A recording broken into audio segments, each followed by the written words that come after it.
क्या नाम की कुछ समझ में नहीं आता कि डेयरी और डेयरी फार्म में क्या संबंध।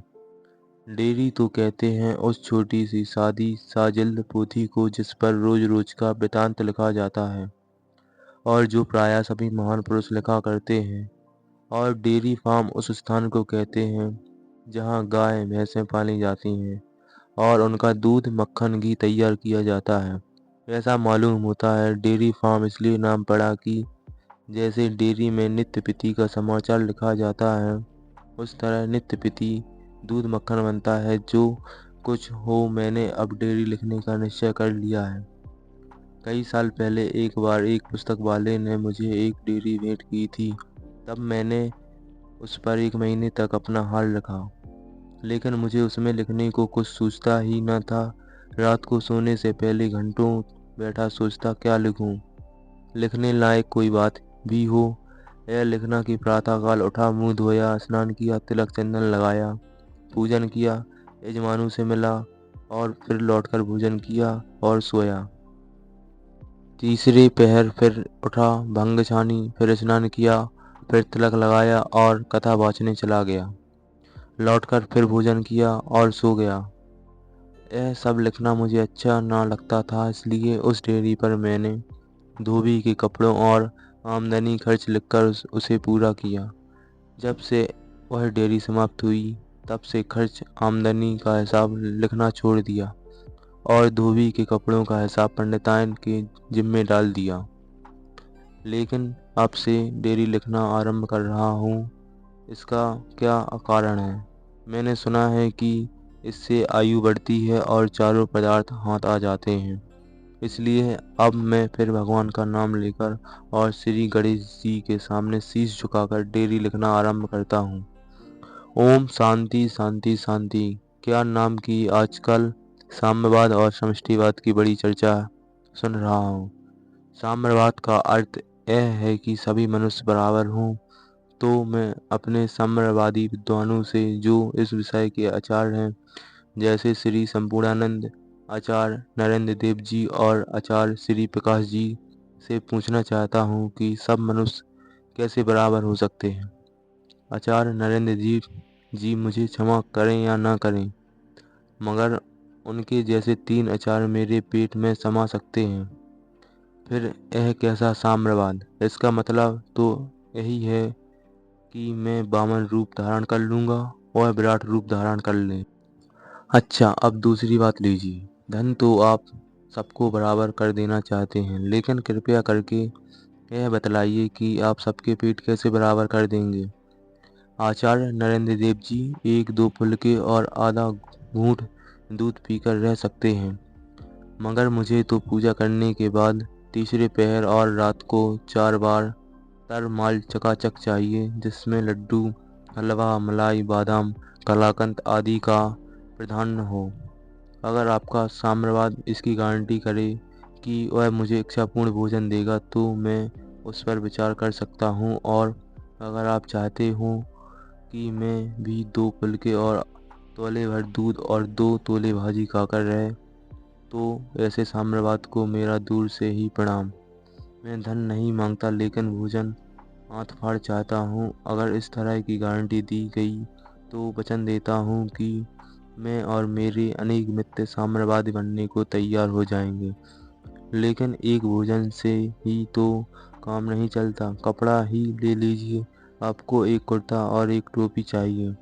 कुर्ते में 1 गज से अधिक खद्दर न लगेगा। मैं लंबी अखरखी पहनता हूँ, जिसमें 7 गज से कम कपड़ा नहीं लगता। मैंने दर्जी के सामने बैठकर खुद कटवाया है और इसका विश्वास दिलाता हूँ कि इससे कम में मेरी अखरखी नहीं बन सकती। फिर 12 गज का साफा, 5 गज की चादर, ऊपर से साम्यवाद इसकी गारंटी ले सकता है। धन लेकर मुझे क्या करना, लेकिन भोजन और वस्त्र तो चाहिए ही। आप कहेंगे काम सबको बराबर करना पड़ेगा, तो मैं स्वीकार करता हूँ। अगर कोई सज्जन घड़ी भर पूजा करे, तो मैं 2 घड़ी पूजा कर दूंगा। वह घड़ी भर स्नान करे, तो मैं 2 घड़ी पानी में रह सकता हूँ। वह 1 घड़ी शस्त्रार्थ करे, तो मैं भोजन पूजन आदि छोड़कर दिन भर शस्त्रार्थ कर सकता हूँ। इसमें मैं किसी से पीछे हटने वाला नहीं। एक बात और, स्थान की मुझे कोई परवाह नहीं, झोपड़ी भी हो तो मैं अपना निर्वाह कर सकता हूँ। लेकिन रेल यात्रा करते समय अगर मुझे सबके बराबर जगह मिली तो उस पटरी पर बैठने वालों को छोड़कर भागना पड़ेगा, क्योंकि मैं एक पूरी पटरी से कम में समा नहीं सकता। दूसरी बात यह है कि सन्नाटा मारकर नहीं सो सकता। निद्रा में एक विचित्र प्रकार का खर्राटा लेता हूँ। कभी कोई सज्जन मेरे समीप सोते हैं तो उन्हें रात को उठकर भागना पड़ता है। इसलिए अपने हित के लिए नहीं, दूसरों के हित के लिए मैं चाहता हूँ कि मुझे एक पूरी कोठरी सोने को मिले। अगर साम्यवाद इसमें मेख निकाले तो मैं उसकी ओर आंख उठाकर भी ना देखूंगा। इतना लिख चुका था कि पंडितान आकर खड़ी हो गई और मुझसे पूछने लगी, आज सवेरे सवेरे यह क्या लिखने बैठ गई? सेठ जी के लड़के की कुंडली क्यों नहीं बना डालते? व्यर्थ साष्टांग करके अपना मुंह क्यों दिखवाते हो? मैं स्त्रियों का अपमान नहीं करता, उन्हें घर की देवी समझता हूँ। वे घर की लक्ष्मी हैं। घर गृहस्थी के सिवा उनसे किसी और बात की सलाह नहीं लेता। घर की लक्ष्मी को घर तक ही सीमित रखना चाहिए। राजनीति, समाज, धर्म आदि के विषय से उन्हें क्या मतलब? स्त्रियों को सिर चढ़ाने की इन मुट्ठी भर पढ़े लिखे बाबुओं को जो सनक सवार हुई है, मैं इसे पसंद नहीं करता। पंडितान भी एक दिन आधी बाय की जम्पर पहने हुई निकली, जिससे आंधी छाती दिखाई दे रही थी, तो मैंने उसी दम वह जम्पर उतारवा कर छोड़ा और बिगड़ी। लेकिन मैंने भी अपना रौद्र रूप दिखाया। आखिरकार जब मैं डंडा लेने दौड़ा तो उन्होंने धीरे से जम्पर उतार दिया और मुँह फुला बैठी। मैंने कहा, चाहे मुँह फुलाओ, चाहे गाल फुलाओ, चाहे सारी दिल फुलाकर कुंफा हो जाओ, लेकिन इस भेष में मैं तुम्हें घर से निकलने ना दूंगा। खैर, जब उन्होंने आकर मुझे बात बताई तो मैंने कह दिया, तुम यह बातें नहीं समझ सकती, जाकर अपना काम देखो। पंडिताइन बोली, तुमने 4 अक्षर पढ़ लिया तो बड़े समझदार हो गए।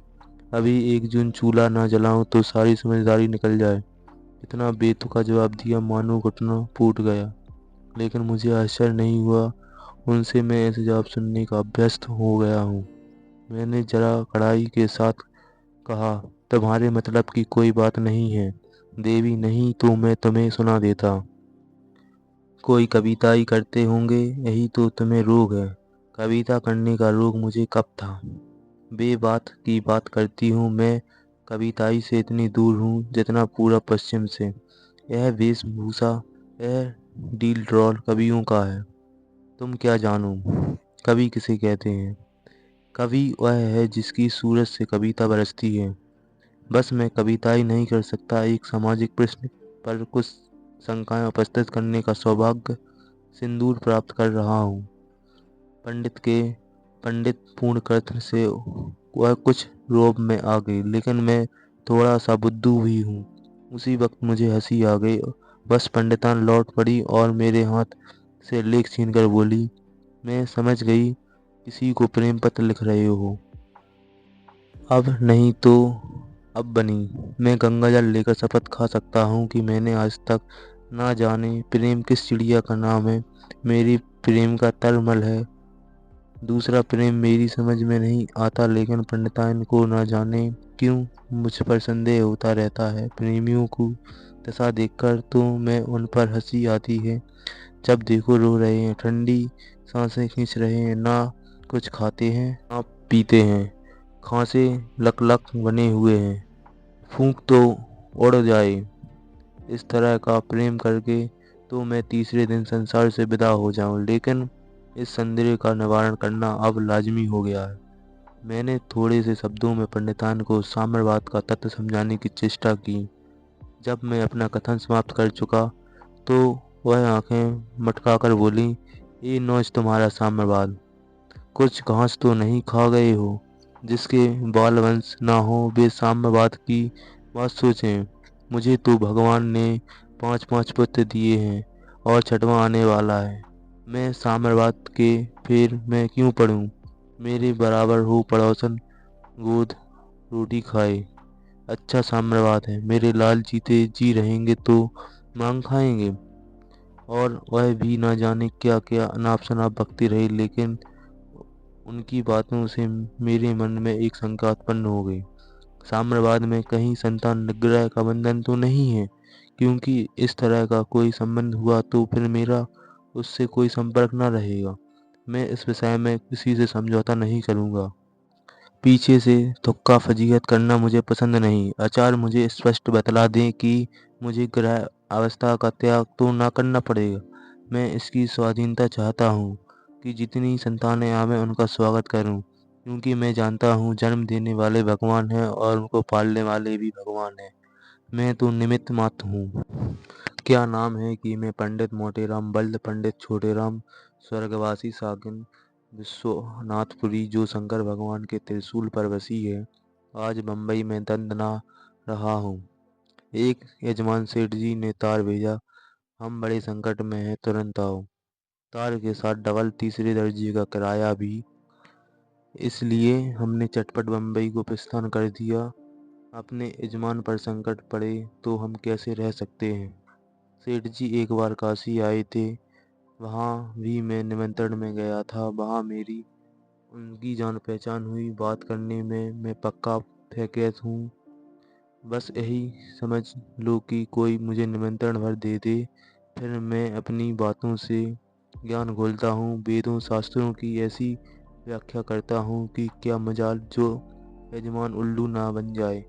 योगासन, हस्तरेखा, संतान शास्त्र, वशीकरण आदि सभी विद्याएं जिन पर सेठ जी महाजनों का पक्का विश्वास होता है, मेरी जगह पर है। अगर पूछे कि क्या पंडित मोटेराम शास्त्री आपने इन विद्याओं को पढ़ा भी हुआ, तो मैं डंके की चोट पर कहता हूँ, मैंने कभी नहीं पढ़ा। इन विद्याओं का क्या रोना, हमने कुछ नहीं पढ़ा, पूरे लठ हैं। निरक्षर महान, लेकिन फिर भी किसी बड़े से बड़े पुस्तक चाटू शास्त्र घोटू पंडित का सामना करा दूं। चपेट ना दूं तो मोटेराम नहीं। जी हाँ, चपेट दूं। ऐसा चपेटूं, ऐसा रगेड़ूं कि पंडित जी को भागने का रास्ता ना मिले। पाठक कहेंगी यह असंभव है। भला एक मूर्ख आदमी महान पंडित आदमी कैसे रगेड़ेगा। मैं कहता हूँ प्रियवर, पुस्तक चाटने से कोई विद्वान नहीं हो जाता। जो विद्वान आज इस युग में श्रद्धा, पिंडदान और वर्णाश्रम में विश्वास रखता हो, जो आज गोबर और गोमूत्र को पवित्र समझता हो, वो देव पूजा को मुक्ता का साधन समझता हो, अब विद्वान कैसे हो सकता है। मैं खुद यजमानों में यह सब कृत्य करता हूँ। निसंदेह जानता हूँ हलवा और कलाकंद किसी आत्मा के पेट में नहीं, मेरे पेट में जाता है।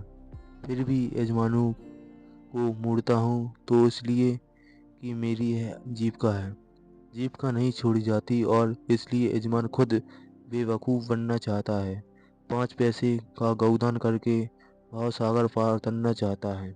तो मुझे क्या कुत्ते ने काटा है?